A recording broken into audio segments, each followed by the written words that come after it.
bila berlakunya kes seorang budak yang menyebabkan kematian rakannya di sekolah itu, sudah sampai masanya kita ni, khususnya warga sekolah juga, didedahkan dengan pendidikan emosi. Kena tahu emosi budak-budak ni. Kalau berumur 14 tahun, mana rupanya dema. Kalau berumur 17 tahun, mana rupanya emosi dema. Dah sampai masa dah. Mak bapak juga kena banyak diberikan ilmu tentang emosi kanak-kanak ni. Kalau ada dalam program-program parenting tu, jangan tinggalkan elemen emosi anak ni. Kena tahu.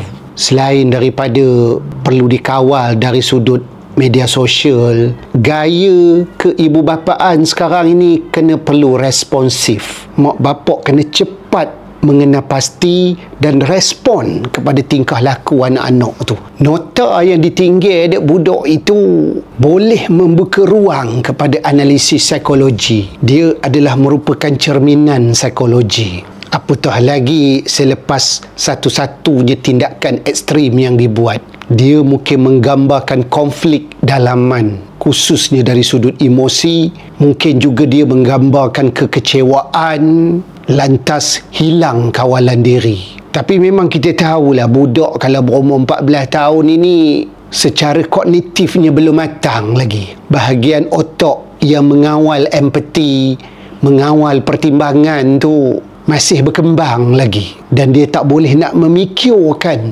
kesan jangka panjang hasil daripada tindakan yang dia buat.